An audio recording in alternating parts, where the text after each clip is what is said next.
Welcome back to another episode of Adventures in Machine Learning. I'm one of your hosts, Michael Burke, and I do data engineering and machine learning at Databricks, and I'm joined by my lovely co-host, Ben Wilson. I write better docs for open source software. Yes, love it. So today's guest is Neil Theise, and personally, this is one of the most excited I've ever been about any guest. Let me explain why. So he got his MD at Columbia and since then has focused on pathology, which is the study of diseases. And then throughout his time as an academic, he also worked as a lead scientist at PopTest, an organization that develops new technologies and medicines. But sadly, this is not an episode about ML and pathology, cool follow-up idea. But instead today, we are talking about his book, Notes on Complexity, a Scientific Theory of Connection, Consciousness, and Being. And the reason I'm excited is this was a super formative book for me. I like to read nonfiction, I like to learn. And the takes in this book were very easy to follow, yet rigorous and different from what I've heard in the past. So Neil, before we get into the philosophy of this book and its correlation to machine learning, do you mind explaining your job as a pathologist and lead scientist? I'm sure. So as a pathologist, within that, I'm an anatomic pathologist, which means I look at things under the microscope, anatomy. So sometimes I'm involved in autopsies. When I was younger, I did more of that. But most of my work is focused on liver disease, and I look at biopsies. I showed you one of these before. That's a slide. That little line in there is a little piece of someone's liver. And so if someone gets a biopsy or a resection, or let's say has a liver transplant, I'm the person who looks at the tissue under the microscope and says, cancer, not cancer, post-transplant, is it rejection or is it recurrent disease, or pre-transplant or in a non-transplant, what disease does this patient have? Is it autoimmune disease? Is it drug toxicity? And that information helps guide treatment. One of the things I like about liver, and one of the reasons I do liver as a subspecialty, is the clinicians never have the whole answer. That's why they do the biopsy. But even with a biopsy, the liver has such a limited range of reacting to things that I can create what's called a differential diagnosis of the things that are likely to be behind the changes in the liver. But it requires communication. So it's a team sport. And not all of pathology is a team sport, even though it looks like I'm locked away in a closet, and I am. I'm on the phone or on, working with the clinical liver teams on a daily basis. And that's the fun part for me. This really gives probably the best answer I've ever heard anybody give about the question I've heard from many people from the data science community who are like, well, we have deep learning models that can do image recognition. We should be able to take pictures of slides of human cells or animal cells and predict or classify with 100% accuracy, better than any human can. And every team that I've ever seen try to do that, they never succeed. It's always like, yeah, we can use it as a pre-filter with large volume data before it goes to a specialist like yourself. Right. But that algorithm is never going to replace a person. So I think there are some things where it might. I think there is some low-hanging fruit where the questions, the possibility of changes is so clear and simple. I think about pap smears, women who are getting screened for cervical cancer. That's something where people are going in. I think that's low-hanging fruit in the field. And they'll get an exam and some of their cervix will get scraped off lightly and the cells put on a slide and you just have these cells. So you're dealing with single cells. There's no pattern. And the cells are either this big, or this big. Their nuclei are this big, or this big. There are very few variations. I think that could become a straightforward sort of process. But some tumor diagnoses, I'm at NYU Grossman School of Medicine, or NYU Langone Health is the medical center.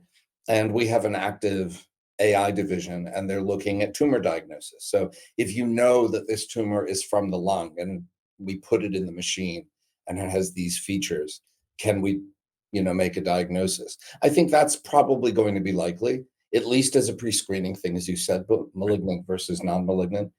But again, for tumors, the range of tumors, let's say in the liver, um, I wish my office was unpacked. I could actually take out the book that has the list of all tumors of the liver. It's under 100. So, yeah, you could probably get a diagnosis. But for medical liver disease, things like viral hepatitis or drug toxicities, alcoholic liver disease, autoimmune diseases, fatty liver disease, which is now epidemic. 35% of the country probably has fatty liver disease. And now we're finding, so all of those have overlapping features Mhm. that make it very subtle. And now increasingly, my group has been researching this. There's a shift. There's more and more drug toxicities, which you basically diagnose by it doesn't look like anything else, therefore it has to be a toxin, or multiple diseases overlapping. Ooh. I, could that in 50 years be done by AI? Maybe. Um, People have approached me to discuss, could we get your brain into a machine and you could teach it to do what you do? And one, I'm not interested. And if it ever happens, I'll be long gone, which will please me. Um, but that's really high up in the tree. I'm not sure to what extent that would be possible. Yeah, I couldn't agree more. I mean, Yeah, in just I so appreciate. I'm used to hearing people tell us how we're going to be replaced soon. I So, I don't think that I personally, I don't think it's ever going to happen. mhm, Not with silicon-based architectures. But mhm, our brains are not binary. We don't just make decisions like that. yes, So, and, you would probably know far more than anybody else we talk to about how that actually works in the human mind. We certainly don't. But we'll see. You can ask me questions. I'll answer as honestly as I can. Yeah.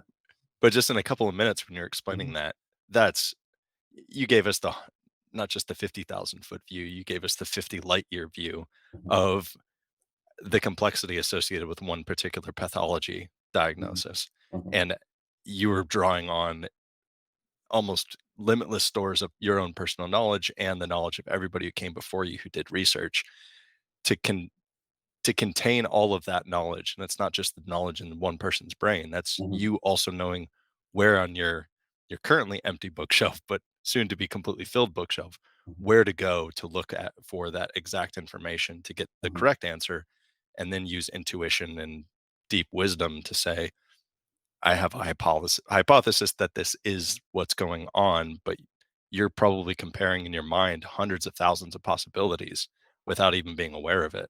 Yeah. Well, and I swung this around to show you guys my scope before we went live. A key feature is someone can sit here with me.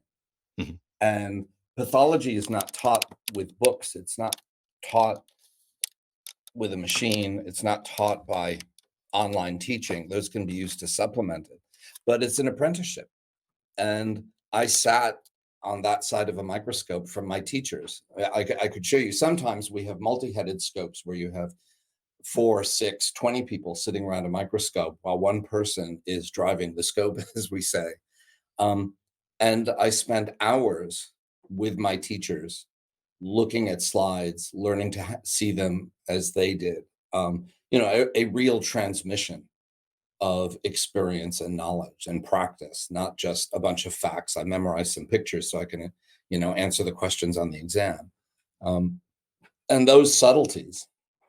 It's why a lot of people don't like to do liver. Is it's even more so because there are a few different organs that have this array of medical conditions, and the lung is a similar kind of thing, skin is a similar kind of thing.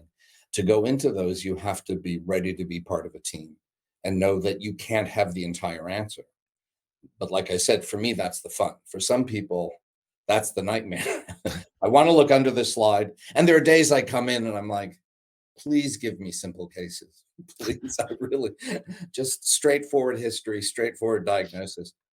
Um, but those are fewer and fewer for a variety of reasons where the liver is concerned. So One question on that: how what is your correct versus incorrect ratio in terms of diagnoses? Do you know?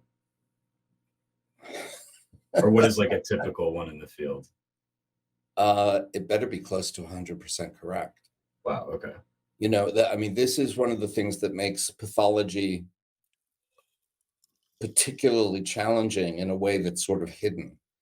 Um, just about every other element of a patient's care, um, their primary physician is ordering tests or sending them to specialists. Those specialists are ordering tests, maybe labs, maybe a biopsy from someone like me, um, et cetera. They all have multiple streams of information coming in. And so if they miss an abnormality over here because they just didn't notice it in the report or they misremember it, there's a whole bunch of other things that can correct for that.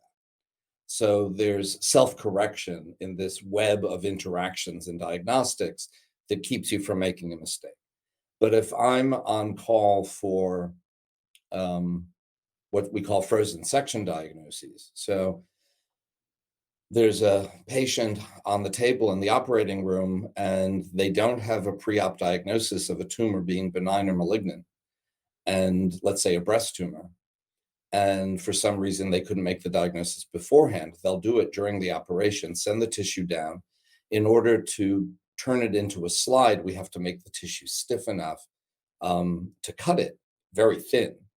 And the way we do that is we freeze it when we're in a hurry. The normal process, the slide I showed you, that's an overnight process to get it from wet tissue into what's called fixed, dried, dehydrated, permanent tissue that we can stain on a slide. But a frozen section, we can prepare it in like 5 minutes and give you a diagnosis, cancer, not cancer. Well, let's say I get that wrong.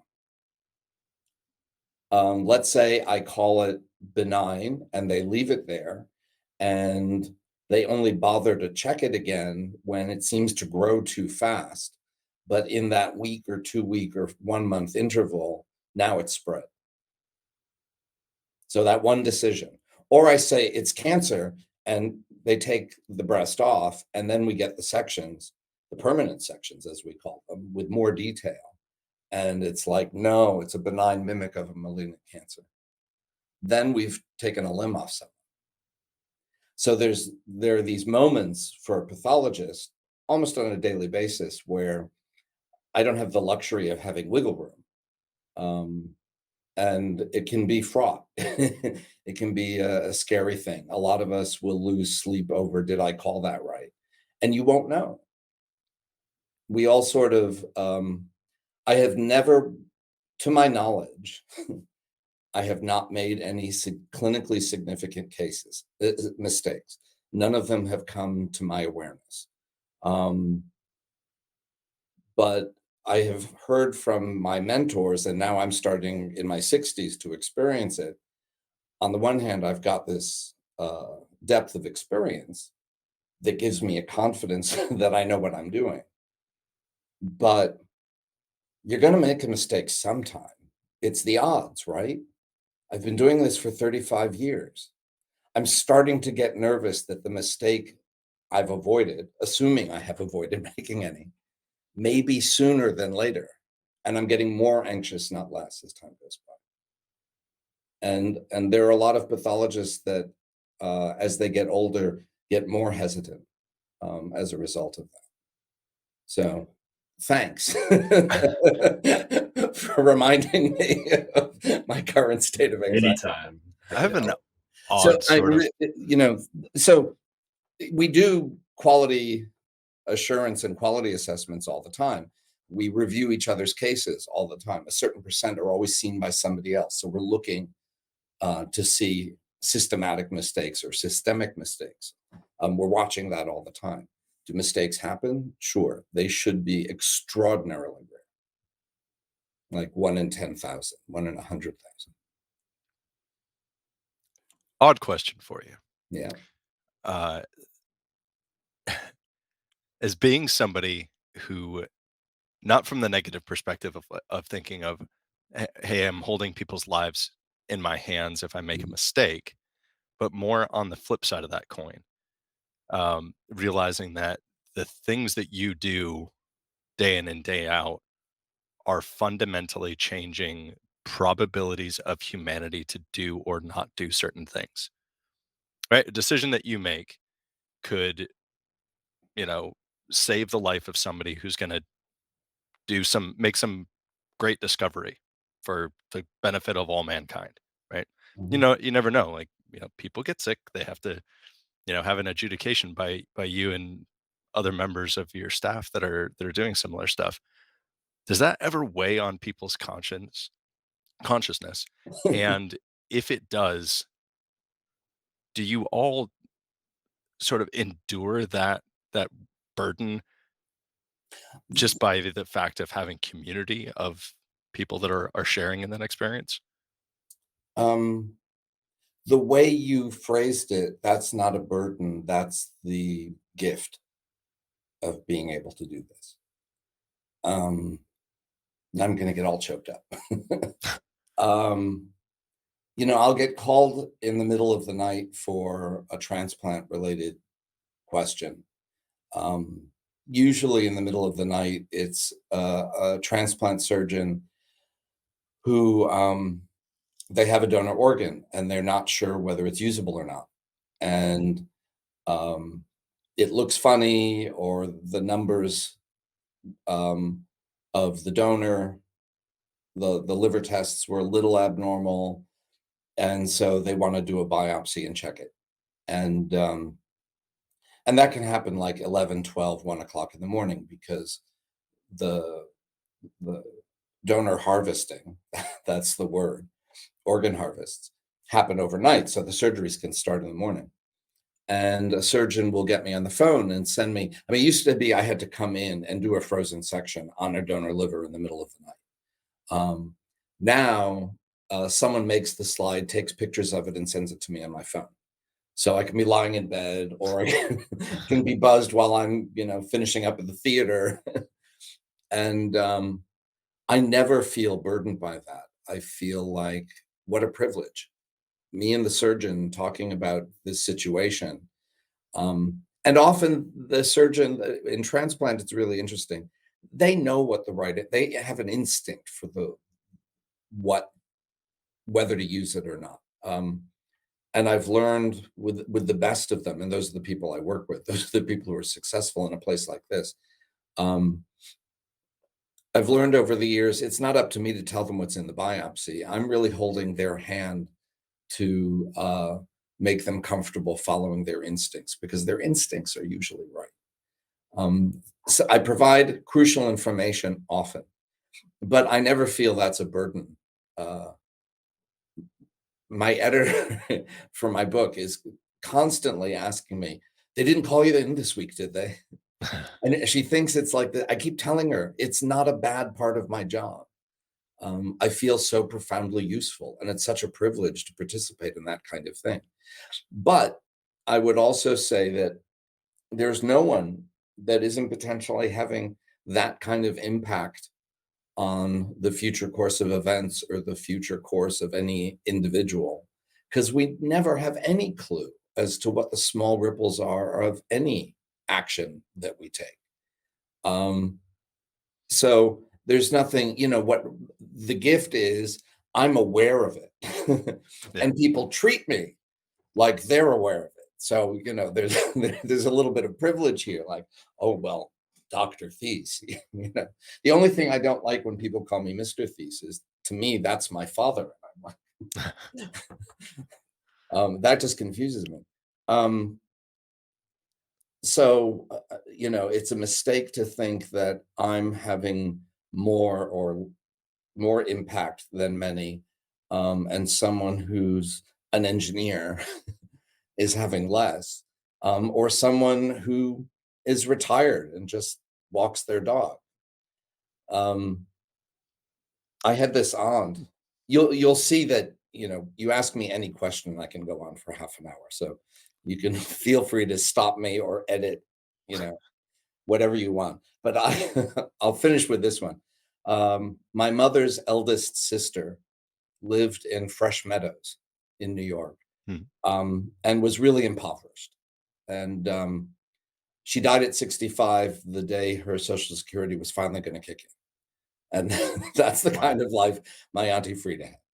And for a variety of reasons, she was very impoverished. And my parents tried to get her to come live with us in Hartford, Connecticut, where we had a den with its own entrance. We could have turned that into an apartment for her, and she could have lived a very comfortable life. And she refused, and we never really understood. And then she died on her 65th birthday. And we went to, to do all the Jewish mourning stuff with her kids in New York. And it turned out that she was known in the neighborhood as the mayor of Fresh Meadows.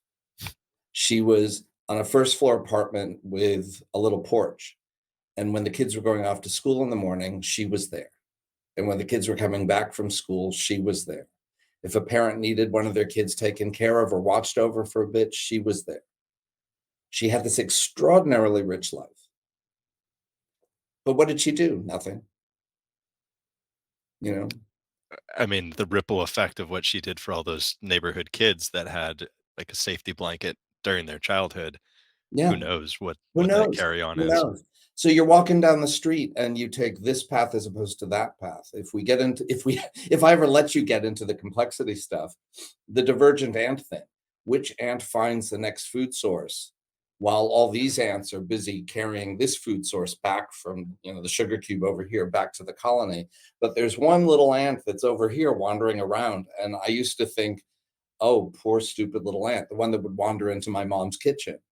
And I'd quickly get it on a tissue paper and carry it outside. I felt sorry for it that it got lost.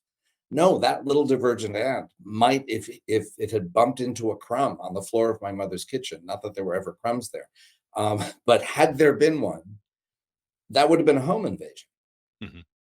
Mhm.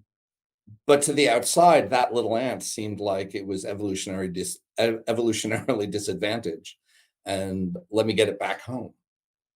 So Yeah, so that's the underlying current of a lot of these concepts is sort of causality in a complex framework. Like if you make a decision and then we take a medical treatment that saves someone's life, well, there's probably causality there because if you were sort of the linchpin of that decision, you get quote unquote credit. Um, how do you think about causality in more complex frameworks, like with your aunt in this neighborhood where it's several steps removed from the actual result? Do you have any thoughts on that? well, again, you're sort of being dismissive of the result. If the result is that kid goes home happy rather than sad or doesn't feel lonely, you're thinking, well, the result, did this kid go on to flourish? And, Yeah, good point. if you have a good day, how grateful are you or should you be to the people around you or the puppies that helped you have a great day? And how does that great day pass on? But the other thing is that bad things happen too. Bad shit happens, and it comes from perfectly good intentions. Because there is, and this is another complexity feature. It's a feature, not a bug. Is that there's always a little randomness in living systems. Whether the living system is a cell or a body or a community of bodies, which might be an ant colony, a flock of birds, or a neighborhood, or a culture, or an economy, or an ecosystem. Um, that divergent ant. If none of the ants were organized into the food line, the colony would collapse. But if there were no divergent ants out there looking for other food, when that sugar cube is finally hauled completely in, where's the next food source? There's going to be a gap where there's no food coming in. And now everyone has to scatter because, so there has to be a low level randomness or there was another word I wanted to use, but I'm forgetting it. This is not my best part of the day. um, uh, a low-level randomness that allows the living system to explore other possibilities if the environment changes.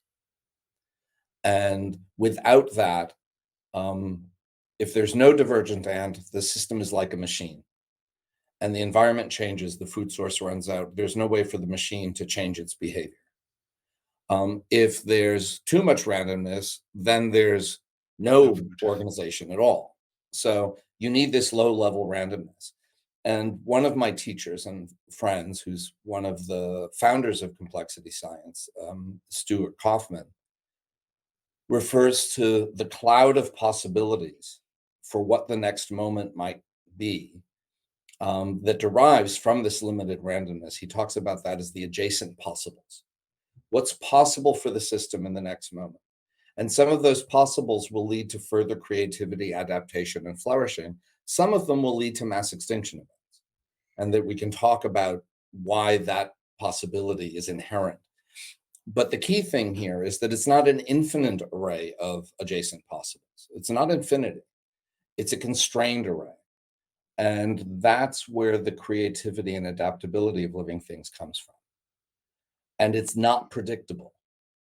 So when you put it into terms of this act here leads to that effect there, you're thinking in a very machine-like sort of way. That, oh, you push the button and this circuit closes and there's an electrical impulse that goes to here and a gate opens and blah, blah, blah, and we can trace it. But that isn't the way the universe works. That isn't the way living things work. And the universe is a living thing. So if we knew where every particle and wave and field in the quantum realm was at this moment, if we could know that, we still could not predict what the next moment of the universe would be. We can only predict the adjacent possibles. And just putting it in that context, all of a sudden, oh, we're used to thinking that now in terms of quantum physics. It's all just adjacent possibles. What are the constrained possibilities for where that electron is going to be? It turns out that functions at the universal scale and at all the scales in between. And that's what makes life not machine. Right. So I was always of the belief that we're just a bunch of gears. And your discussion of randomness, specifically at sort of the quantum level, changed my perspective on this. So can you explain why you believe randomness is a thing? Why does it Well, I exist? just did. But going down to wave particles. Right. The bigger question to me is, why do we think it's otherwise? And we think it's otherwise because the ability to look under the microscope, or look in a telescope at different things, the ability to examine the world in greater detail, happened at the same time as we were inventing machines. And it seemed that machines were a good metaphor for what bodies are. That's the problem. The idea isn't, why do I think randomness is important? I just explained it. I mean, any living system is a whole made of parts, whether it's ants or cells in a body. There's always, and you can study it, there's always a limited degree of stochasticity, of unpredictability in living systems. People have worked really hard to eliminate that and to say that things are determined. What led me to doing complexity theory was actually doing stem cell research. This was about 20 to 25 years ago. And one of the things we were showing, so my team was part of a small crowd of people, a small cloud of adjacent possibles in the stem cell world, who were showing that adult bone marrow stem cells could travel around the body and not just make red or white blood cells, but could also make cells of the liver, of the heart, of the kidney, of the lung, of the brain, etc. And my group's paper published in Cell on that topic, actually, Ben, maybe you're old enough to remember when George Bush gave his stem cell address to the nation? Oh, yeah, definitely. Right. Michael, look it up. So basically, I mean, the president of the United States gave a stem cell address to the country. saying that we could limit using embryonic stem cells because now we do knew that adult stem cells could do whatever embryonic stem cells could do. It was our paper that triggered that.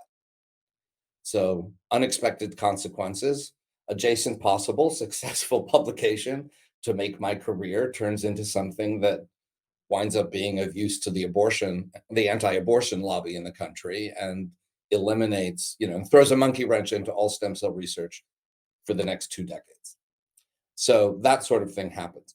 But the reason I bring that up is one of the major bone marrow stem cell people, who was a member of the National Academy of Science, who opposed our research and made it really impossible for this was called adult stem cell plasticity. Cells were plastic. They could become other kinds of cells in ways we didn't expect. He opposed that idea in part because his research had shown that what cells could do was deterministic and machine-like. He refused to acknowledge that actually there were small variables in there that could shift things. And his major critique of our work was, well, sure, you've shown that 1 in 100,000 cells or 1 in 10,000 cells of the bone marrow could become a liver cell. That's trivial. No, that's the thing itself. Mhm. That low level randomness, and this was my first complexity publication, actually.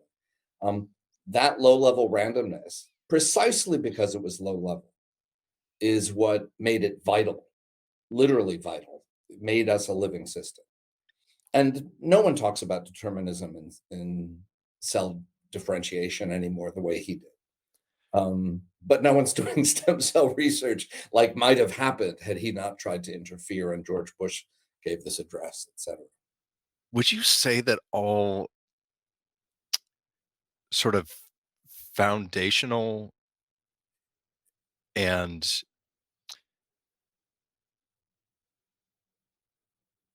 sort of research that comes out or ideas that are generated by the system that we call humanity, conscious beings on planet Earth?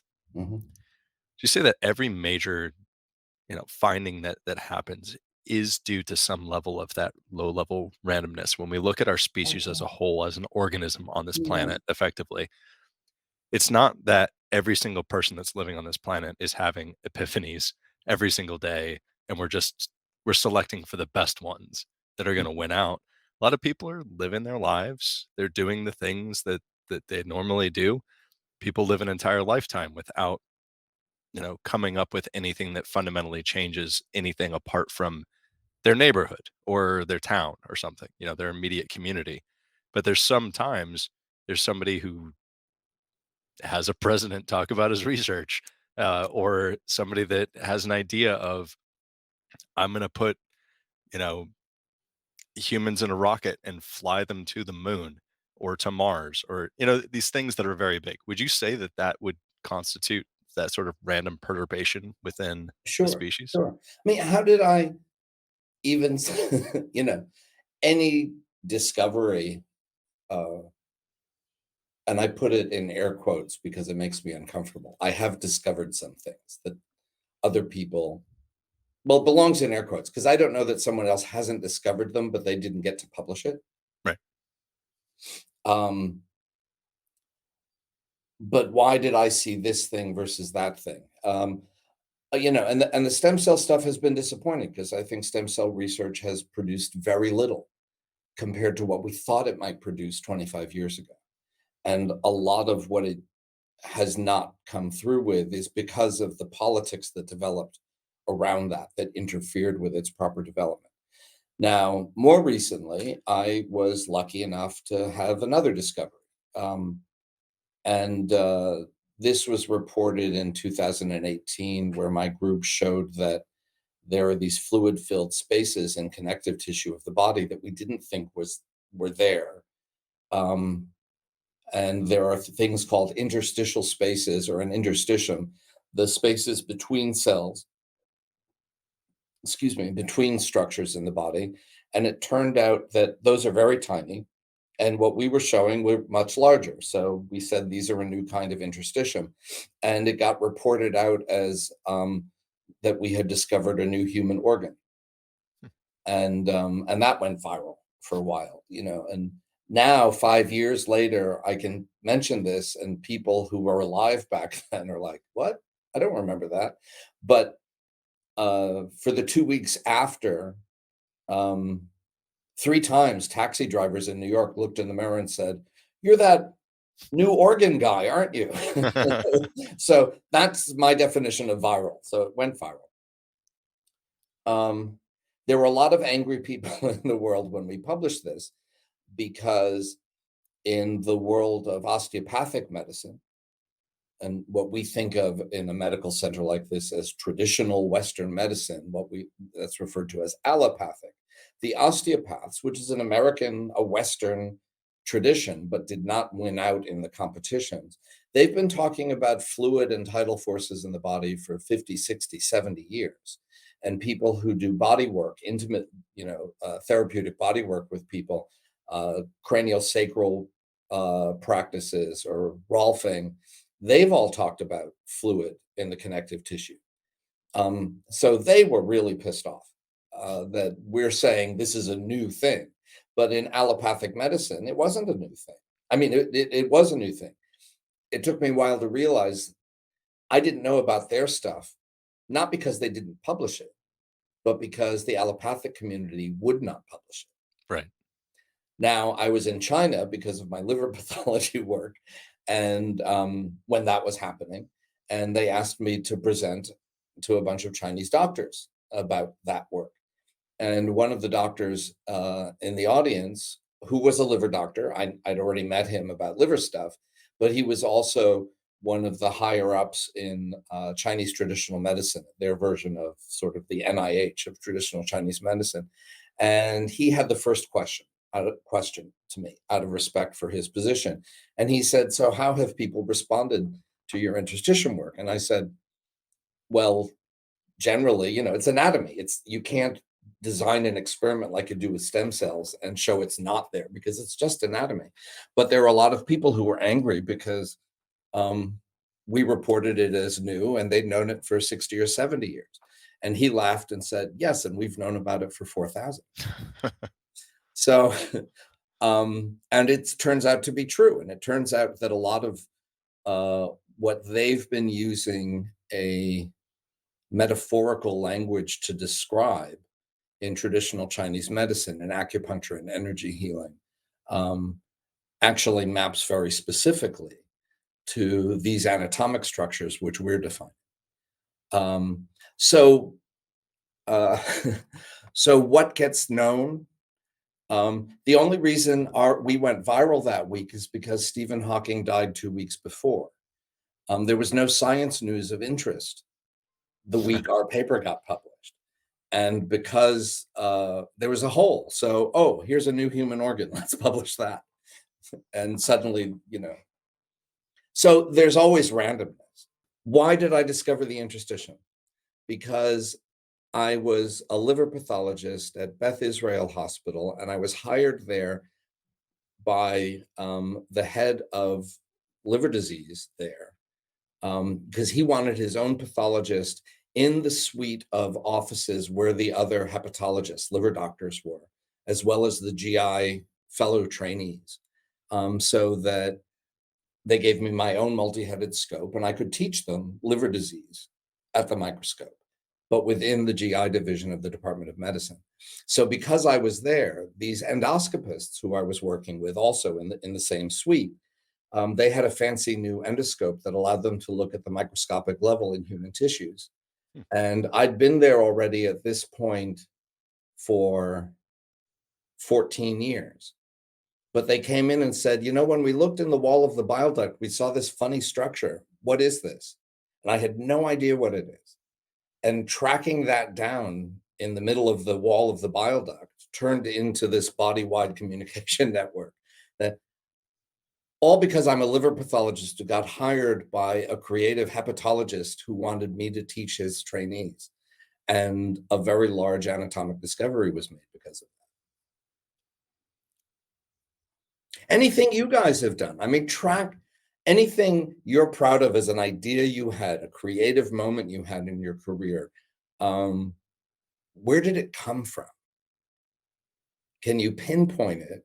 And if you can, how might it not have happened if you had eaten a slice of pizza instead of a piece of chocolate cake? Or if someone you encountered said this phrase to you instead of that one, right?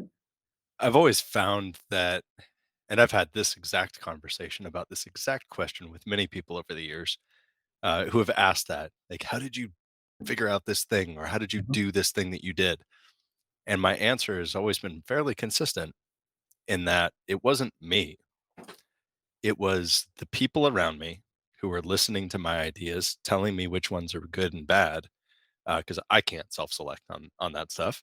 mhm, Um, and me knowing who to listen to, or listen to everybody, but know what things to listen to in order to adapt that to the knowledge that I had before. So it's teachers, it's history, it's people that came before that built the mhm, tools or the ideas that I'm using. mhm. So it's always, to me, it's not an individual thing for myself. It's always Right, like, it's a web. yeah, I did this because I am human in this place at this time, and Right, I listen. right. Now, the only thing I would differ with you on, I'm sorry, I keep wanting to differ with you guys. That's fine. I'm not sure why I'm flipping into that language, but um, maybe because I'm scared of people who are going to want to talk about machine learning. Um, the is that you use the word because I know, and I'd say I think for me the word is I intuit. I Mhm. can't even say why I know this is correct or that. There's an instinct. I have lots of creative ideas. And a lot of them, and most of them, I could design an experiment to test. Mhm. But sometimes I have an idea and I'll do the experiment to show it, but I know what the result is. And where does that come from? There's an intuitive aspect that's kind of magic. And I suspect that that's when does that come from experience and expertise over time? Is it something a little bit more mystical, metaphysical? I have no idea, Right. because I've worked side by side with people that have done several different professions that I've been in, Mhm, from the traditional engineering before to data science work to now software engineering. That you look at the cumulative amount of time that they have spent in that role, and you're like, wow, you've been doing this for 30 years or 40 years. Why doesn't this person right. like get this the Yeah, same way that this kid that's 22 years old or yeah, 24 years yeah, old has yeah. this intuition? I have no idea how it works, because I don't think it's wisdom based. I think wisdom puts a tamper on the number, like the quantity of Mhm, outrageous ideas that might be mhm, explored, mhm. because you kind of have, that experience Again, to a say, constrained there has to be a yes, constraint around the randomness. It's not infinite creativity. You'd never create anything. right. Yeah, but it's that the importance of constraint, is kind of fascinating. I've noticed for myself, because I have a long Zen Buddhist practice, I've been meditating, since my late 20s, and that coincided with me becoming an academic in medicine, and, it's not entirely true now, um, but for the first 15 or 20 years of that, I would say to people, and it was true, that all my best science ideas came while I was meditating on the cushion. And not because I was thinking about those things when I was on the cushion, but while sitting on the cushion doing my Zen practice, whether it was following my breath or working on a Zen koan, as it's called, things would float up and I'd suddenly just, there it is. Um, and there was a moment when the stem cell stuff happened. I was on sabbatical at Yale. Um, I was thought I went there to learn how to study liver stem cells. I thought I had found, and I had found, what's called a stem cell niche, that the liver has stem cells. It was my group sort of that was the first to really show that livers have stem cells. Had been debated for many years. And we showed it in humans because that's what I look at. I look in human tissues, and I'd gone to study that. And then this bone marrow idea came in from left field, and it just all sort of revved up. And I had about 4 years where I was waking up with ideas in the middle of the night and had to write them down. And it that was a burden. Hmm. I wanted it to stop, and it wouldn't stop. Um, and I didn't know what had happened. It felt like it was coming from outside. Um, and looking back, I think what had happened is I'd been meditating long enough that my brain started functioning in a different way. My mind, I should say, started functioning in a different way with a different level of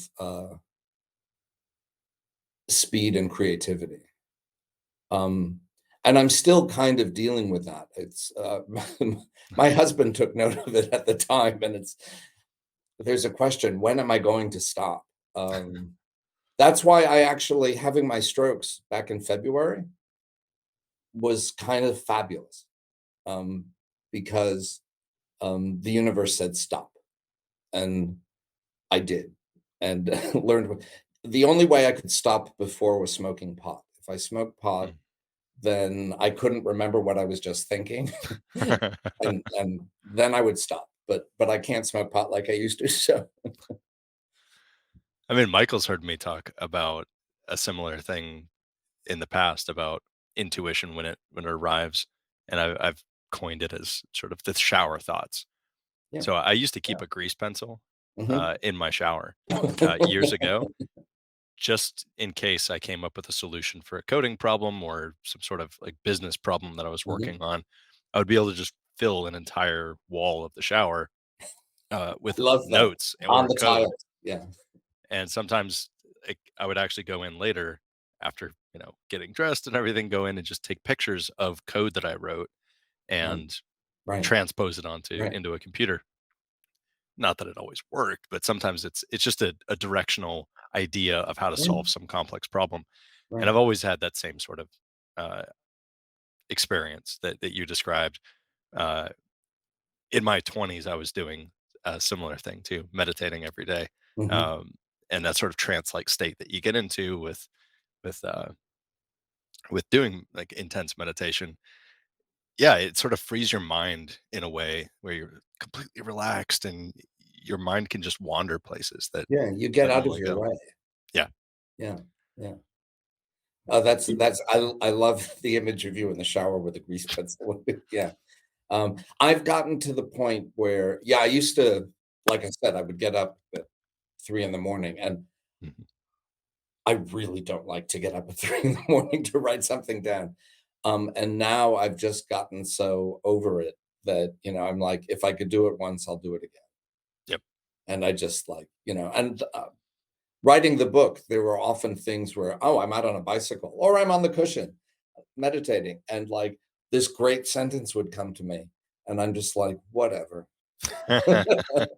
If it was that good, it'll come back. I could do it once, I'll do it again. And if not, fine. I had to let go of that. Yeah, in the process of writing a book, how many times you actually end up editing and rewriting stuff anyway, it's like, Oh, okay. well, Yeah. and that was, I'd never written, I've written lots of papers. I've written lots of academic chapters in pathology textbooks and stuff, but I've never written a book for a general audience before. And I've given talks on this complexity stuff for 20 years. It started with the stem cell stuff. That's how I met complexity theory. It was through a stem cell thing. Um, but speaking it to an audience, whether they're fifth graders or grad students or, you know, stem cell biologists, that's one thing. But writing a book was a whole other thing.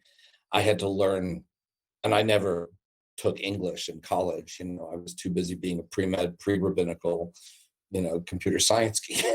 So, um, but there was in the editing, I learned a lot about editing, and in the section of the book where I talk about Kurt Gödel and his incompleteness theorems, there were about 25 pages there I chopped out um, for the final version.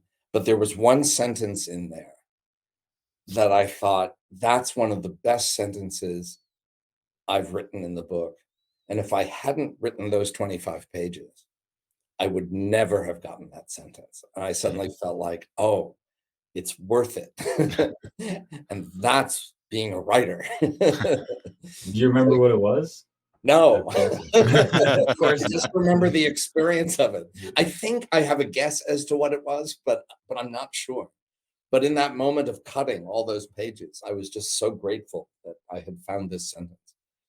Yeah. Why are you smiling, Michael?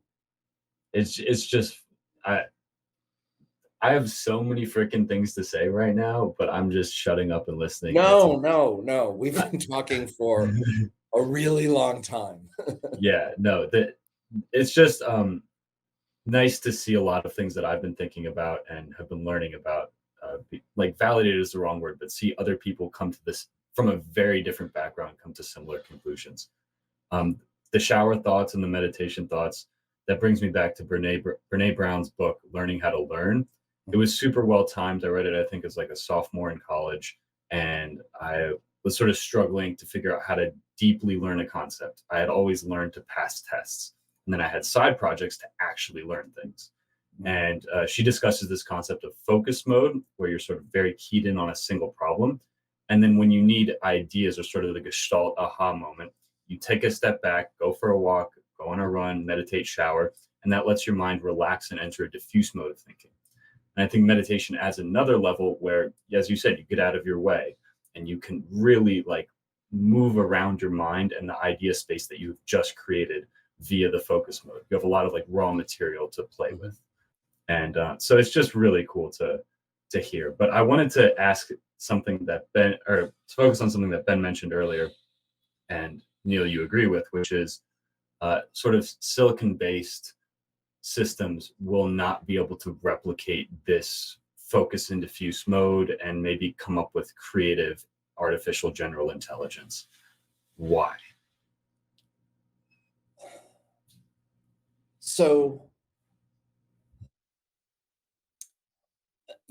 one of the things that makes me sort of unhappy is that I wrote this book and it landed when suddenly everyone's talking about AI. And there is a footnote about AI, or more importantly, artificial consciousness. I think it's page 165. I can't remember. Um, uh, and that's sort of really that's what I have to talk about now, but apparently that's what I have to talk about. So I think when you say artificial intelligence, I'm willing to say that there's extraordinary stuff that AI can do. And there's extraordinary kinds of problem solving that can happen in the dark space of whatever is going on inside a deep learning thing that we're never able to look into because we can't. So that's possible. And I don't know how to put limits on that or where the limits are going to be. Could it be that in 10 or 20 years, someone is being me with a liver biopsy? It will have to be not just the pathologist's information, but the full clinical team's information too, because like I said, all of it will have to come to bear the way it does day to day. But I don't know about that. But will a machine become self-aware? I don't think so. And it's because I don't think that the brain makes our mind. And I don't think, the materialist perspective that, and this is where complexity theory has been applied to consciousness studies.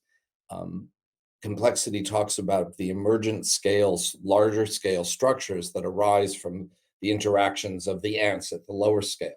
So no ant is thinking, am I part of a food line? They're just responding to pheromone scent signals from other ants and physical touch and chemical signaling when they touch the food to know to walk this way and then walk this way. But when you step back and all the ants are doing the same thing, turns out they're forming a line. The ants aren't trying to form a line.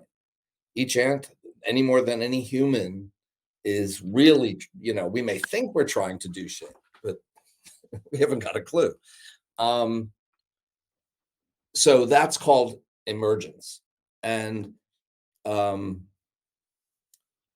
And to give you an example of how we don't know we're aware of even doing it, one of my favorite examples, I think this got cut from the book.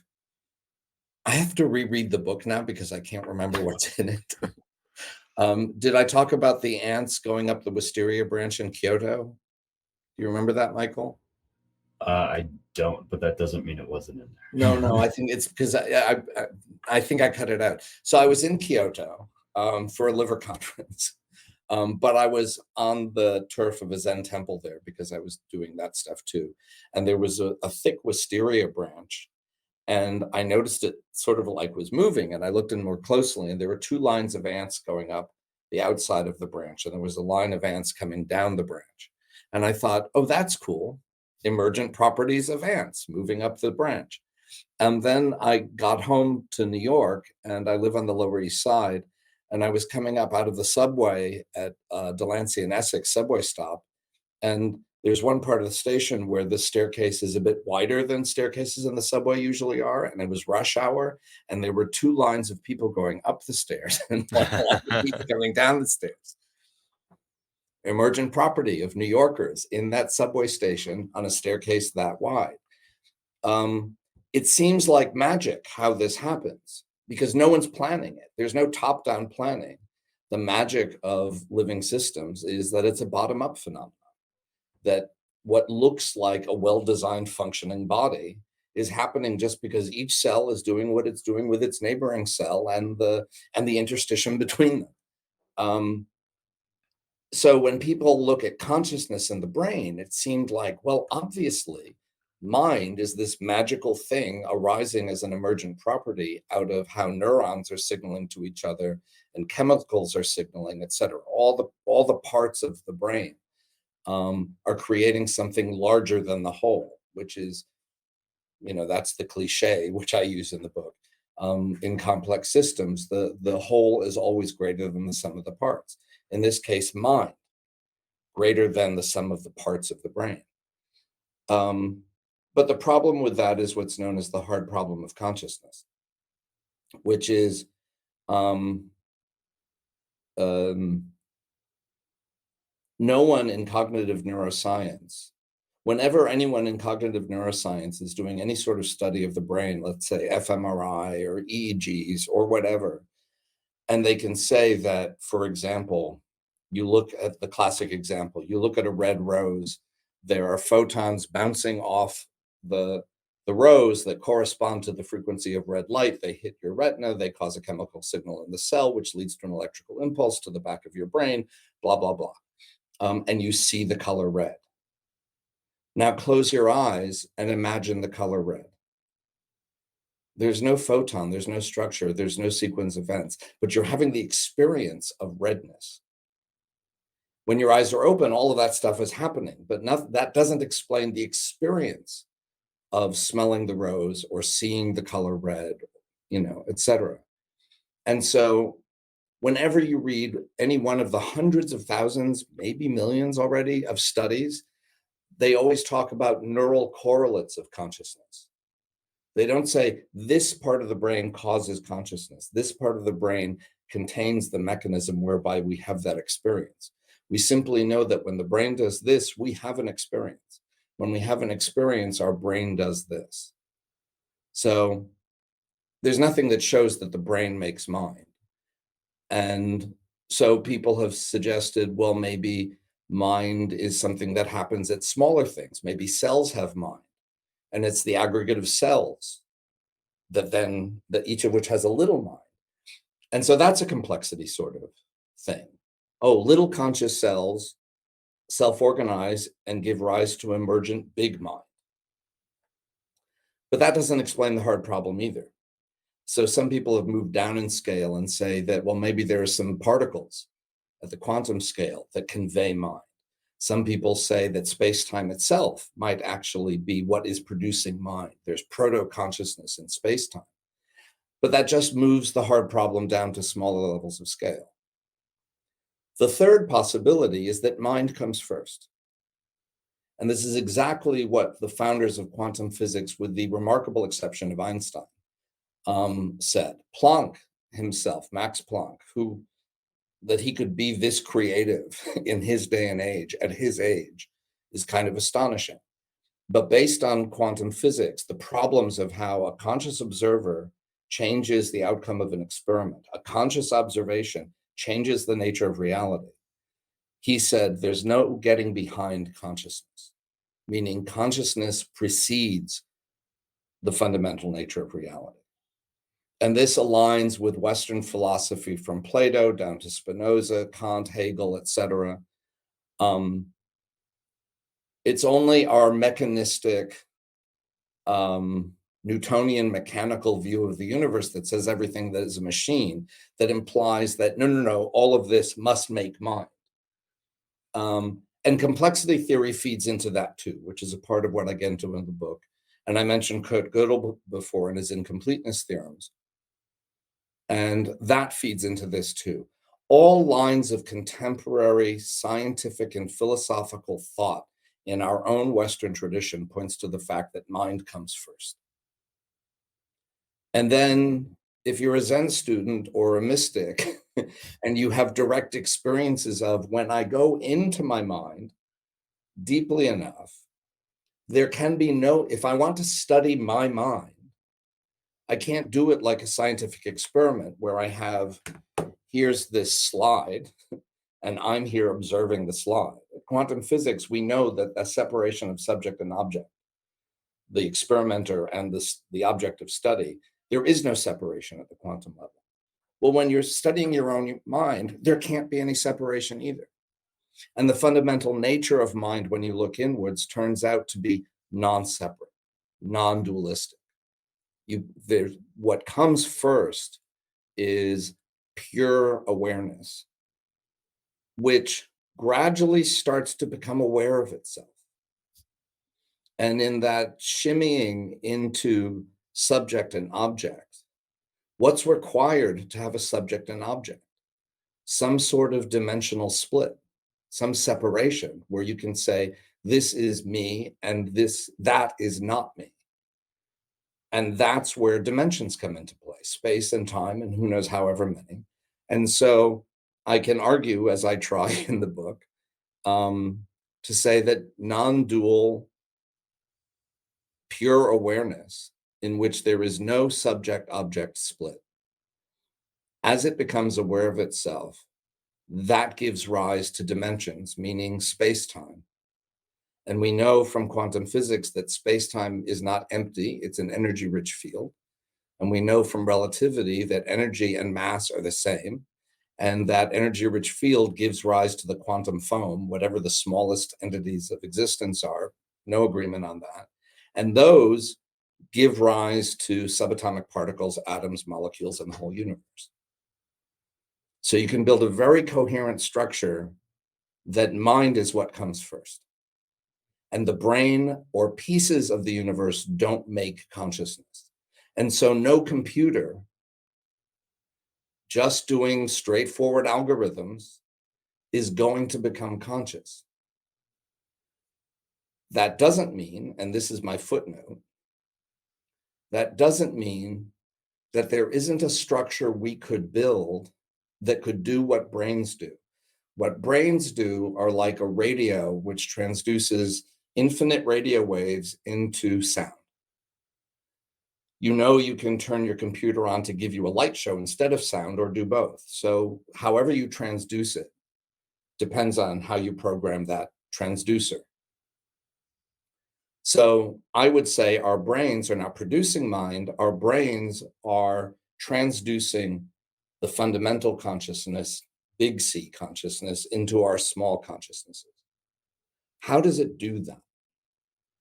There's something about brain structure that facilitates that. And where the radio metaphor gets interesting is if the universe arises from consciousness and produces a brain which can transduce that consciousness, it's like, what would it be to have a radio made of radio waves that could transduce radio waves into something you could hear? There's this weird self-referential thing. Could we build some sort of quantum computer maybe that is completely unlike any silicon-based thing that's algorithm-based that could transduce it? Well, we know that the brain can do that. Maybe we could engineer something like that.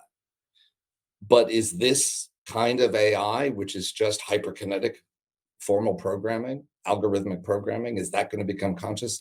No No. chance. Yeah, I couldn't agree more. I Oh. think we're still like several, probably more than a century off from making real headway into quantum computing, in my opinion. I know a lot of tech companies are throwing obscene amounts of money into it, Yeah. but those units are still pretty far off from being And and useful. and is that the way, is that the secret? Who knows? I We don't think don't know. anybody knows. We don't know. But I think it's very easy for a layperson who doesn't know how the sausage is made with stuff like large language models. They don't understand how these things, the Yeah, clever tricks that software engineers do to make them do what they do. And they see something generating language, which is exclusively a human thing, right. you know? So they're easily fooled by that. They're like, wow, this thing is talking to me and it's making sense and it seems alive. It's like, no, it is operating within a very, very restricted space of patterns, which is how we communicate with one another. It's not how Yeah, ideas are formed. It's right, the medium in which we communicate with one another, which requires structure. So it's just pattern recognition, and generative AI is using probabilities of words that match with one another based on the contextual reference of what's passed in. It's not magic. right. It's And this is, but it has that, it's an emergent property of this programming and has that feeling of magic, but it isn't. right. Um, and that gets into two issues. There's the issue of, well, probabilities based on language that's been input primarily from rich white men Yes. who write in a particular fashion. And if you were to include larger populations, you might very well get a lot more variety. Yes. Not creativity, but it would be more reflective of what humans are capable of. But should I go into the Gödel stuff? I mean, we're already over time, so let's keep going. And I assume you're going to edit all of this down into some. Nope. No. I want to hear every second of it in the All right. future. All right. Well, if you're okay with it. This was the piece that sort of took me over the edge. When we think about how to know the true nature of reality in our contemporary Western terms, this was best formulated by a group of philosophers in Vienna between the world wars, called the Vienna Circle. And they're probably the most influential philosophers that most people have never heard of. And their mission was coming out of the rubble of World War I and the obvious failure of religious hierarchies to establish the true nature of reality, turned towards science and industry to show how best to do that. And the way to do that, they felt, was to eliminate things that could not be proven, meaning things that constitute metaphysics. Is there a God? What's the nature of life? Is there life after death? What's the nature of mind? And they gave us, basically, they were the most rigorous statement of what we all now think to be true. If you talk to people on the street and say, how do we know the true nature of reality? If they understand what your question is, they'll say science and math, empirical science based on subject object separation so that the subject can't influence the object of study, and formal mathematics, formal logic. That's how we can bet. That's modern math and modern science. That's how we build cell phones. That's how we go to the moon. That's how we make AI. And that's it. The problem is that modern science, pushed to its limits with relativity and quantum physics, showed that you can't guarantee separation of subject and object. The experimenter is always influencing the experiment, the experiment itself.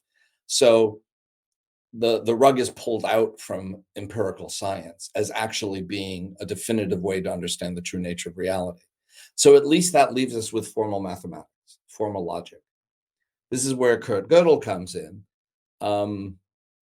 He was Einstein's best friend at the end of Einstein's life. They were together at the Institute for Advanced Study in Princeton, both German-speaking refugees from Europe.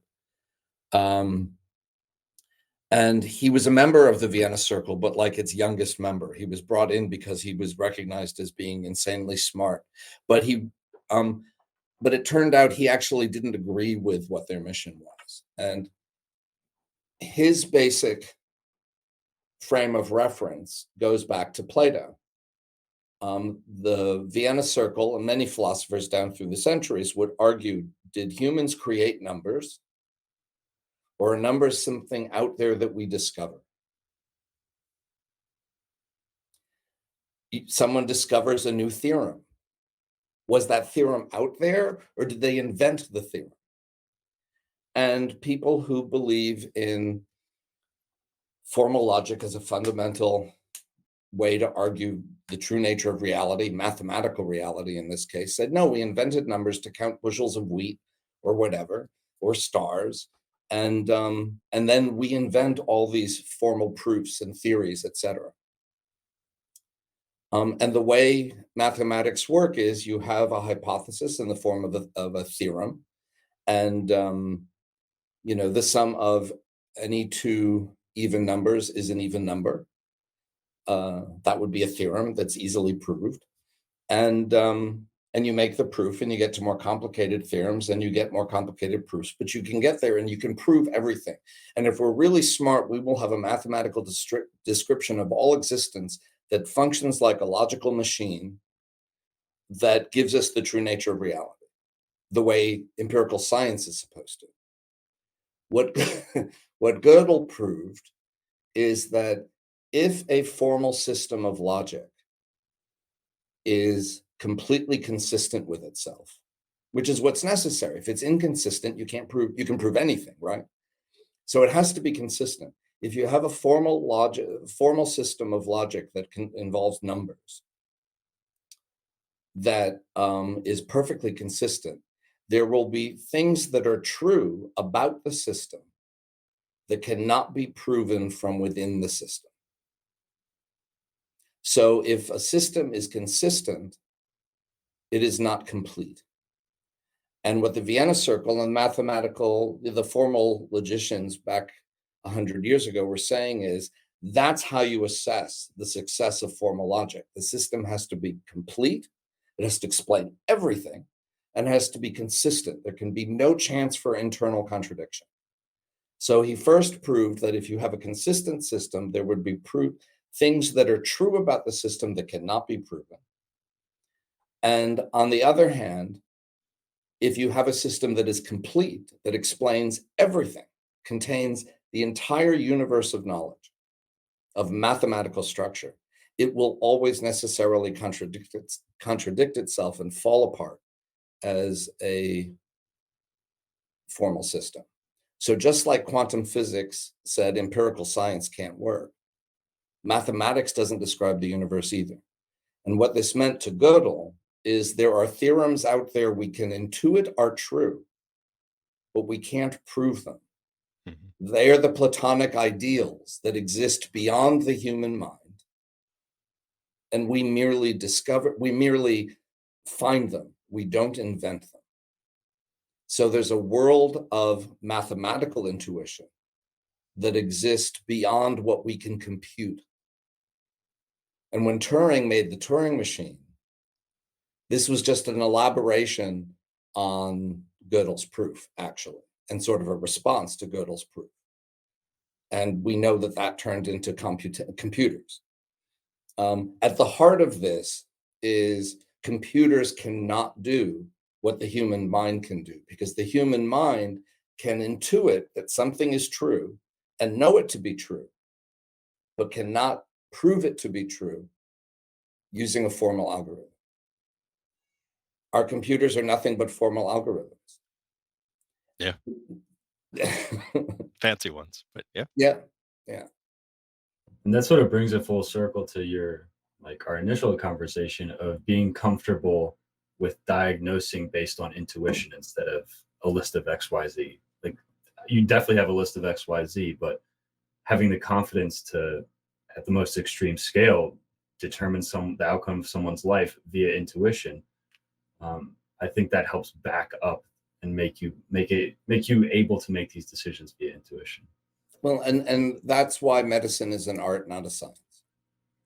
No matter how much we've tried in the last century to push it in that direction, it's not about that. I think most things are an art, not a science. I think so too. Yeah. Cool. Yeah, it's such a fascinating thing that modern society doesn't place value on, is the unprovable. I mean, once you bring that up, it starts making me think about what does the modern Western world value more than anything else? You know, I mean, aside from, Money. acquisition of wealth in capitalist societies, but the pursuit of knowing new things is such a small part of our existence. Small subset of people that are dedicating their lives to discover new things. Mhm. The vast majority of people are content with knowing what they know or what they believe that they know. And Mhm. there's not a lot of emphasis that's placed on things that aren't provable. Yeah, and and this is to me where the spirituality stuff comes in. One of the places. Gödel himself said in a letter to his mother that he was sure that people interested in religion would find a use for his proof. Though what his own religious feelings were maybe lurking in the huge, vast storehouses of notes he wrote that still haven't been translated or interpreted because he had this really weird turn of the century German shorthand Hmm. for note taking. So it's really hard to know what he was thinking. And he never finished anything. It's amazing he finished those two incompleteness theorems. But the three of us obviously prize intellectual scientific effort as a mode of understanding and creating. And yet you turned to meditating, at least for a time, for some reason. And I have. And because that brought something else to the table somehow. Mhm. My mom, I tried to get to meditate for a long time. And because she was a very anxious person. And I was a very anxious person. And that was something I thought a side benefit I might get from the meditating. While Michael's spinning, should I keep talking? Sure. And she once said to me, with all the meditating you do, I'd think you'd be less anxious. And I said, imagine what I'd be like if I didn't meditate. It took me a long time to realize there was no way she was going to meditate. But if I watched her light her Sabbath candles on Friday night, it was clear that she had a kind of devotional practice that was far deeper and richer than I experienced. And in her declining years, that became who she was moment by moment. And she died in a bliss state. Hmm. So, with all the stuff, with all the meditating I've done. So, in the last 6 years, 6 to 8 years of her life, she had some tiny strokes or something. She lost her short-term memory, became like a stoner, And I'd always wondered what she'd be like stoned. And so now I got to find out. And I said to her, "You're always happy." And she had not always been a happy person. She'd been a very anxious, fearful person. I said, "You're always happy. You're even smiling when you're sleeping now. How do you stay so happy?" And she said, "Well, I no longer worry about the future and I can't remember the past. So all I have is the now. And when I live in the now, I'm happy." That is a profound statement that I think everybody should listen more to. Uh, I think But how do you get there? that is key in the pursuit of contentment and happiness is to have the capacity to pay attention to what is happening right now Right. and not get in your own way or let your past get in your own way or worry about the future of like what's going to change about this new thing that people are working on. Is this going to disrupt everything? Don't worry about it. Yeah. Just Yeah. worry about what you What's right are. here in front of you? Yeah.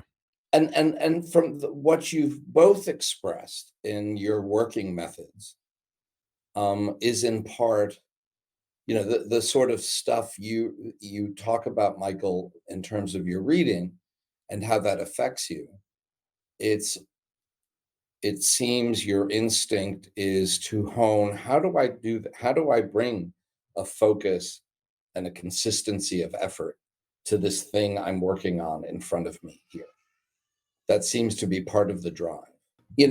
A flip side is I know people who are in medicine, or my husband, who I'd say he says he has no spiritual practice, but if you watch him prepare a meal for people and serve it, it's all about service. For Mhm. some people, that's how you get there. It's not about creating new structures and new knowledge or whatever. It's simply being of service. And one of the privileges for me of having liver pathology as a career is every time I look at a slide, I am aware that I'm being of service to someone. I would hope when you're doing your work, you keep in mind that, oh, it's not just the fun of the puzzle, but you're doing something of service for the people around you with whom you're working, and hopefully for society, with the things you're building. There are people who get there by artistic practice. Read Walt Whitman. Mm. He knew everything a Zen teacher from 8th century China knew. How? Through his poetry?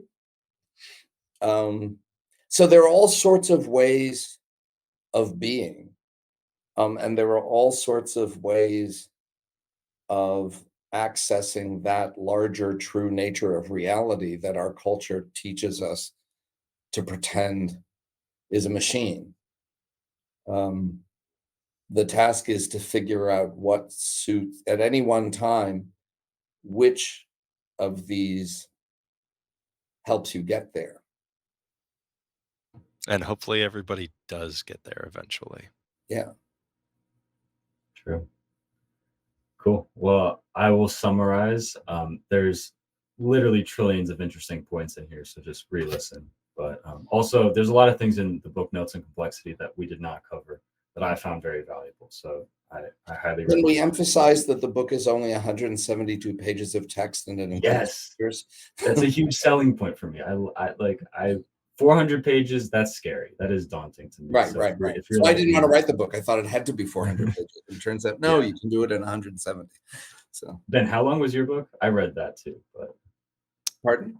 Oh, Ben has a book? Ben, On machine learning, but I think it's like 480 pages or something, but the original manuscript was almost 1,000. Right, right. yeah, And I was happy to cut Cut. more than half that book Yeah. down. Yeah. got it. Okay, cool. So Ben's is past the cutoff of 400 pages. Please Well, don't read it. it's not 1,000. So, True. Silver lining, I guess. yeah. Lots of All right. pictures though. Yeah, true. End code. Okay, cool. So some things. First things first, we talked about ML and pathology, and ML probably won't replace pathologists anytime soon, if ever. And one of the core reasons, or a couple of the core reasons, is that pathology requires teamwork, and there's also not sort of a formal structure for diagnosis. there's sort of an art to it that could maybe be captured in advanced AI, but not anytime soon. A concept that, like I said, I think there are some very simple, low-hanging right, fruit things that probably will happen in the next few years. But the next level, the branch is way higher. yeah, exactly. Like AI can automate sort of the simple, but we still need humans at a higher level capacity. Yeah. A cool concept that we discussed is the adjacent possible, and it's sort of a finite list of what's possible via the current system. And complex systems are fundamentally stochastic or random by nature. And randomness is sort of the source of these interesting emergent properties that come out of selecting pieces from the adjacent possible. Breakthroughs, according to Ben and Neil, come through communities. You can't really innovate in isolation, at least typically. And then we talked a lot about sort of learning how to learn. Highly recommend that book by Brene Brown. And then the thing that we were supposed to talk about, because this is a machine learning podcast, is artificial general intelligence. And a core thing when thinking about AGI via silicon-based systems is the hard problem of consciousness, which is you can't really measure it. We just have neural correlates. So creating a system that creates consciousness, as you can tell from this episode, it's a mouthful. So Neil, if people want to learn more about you or your book, where should they go? I now have a website, neiltheiseofficial.com. I had to do the official because I had neiltheise.com some years ago and then lost control of it. I don't know how these things exist or happen. This is your domain.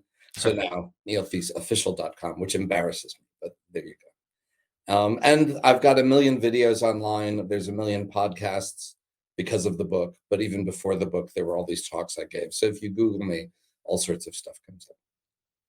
Amazing. But buy the book. You don't have to read it. You just have to buy it. True. And if you read it and like it, suggest it to other people. It seems to be doing very well by word of mouth, which is how it got to you guys, I think. Exactly. Yeah. Yeah. Actually, my therapist recommended it. She does Zen Buddhist practice, and we were discussing, like, my discussions with her started getting sort of metaphysical and like, how do you succeed in life, that genre. And she said, read this book. So it was worth it. I love that. That's very good. It's become popular with the Jungian analysts of Italy. There are some artists in Norway who are really excited about it and might be bringing me to Norway next summer. There's the Edge made it his best top #1 cultural moment of the season last spring. Wow. You know, YouTube. So crazy. It's weird. It's out there. Yeah. Cool. Well, until next time, it's been Michael Burke and my co-host Ben Wilson. And have a good day, everyone. See you next time.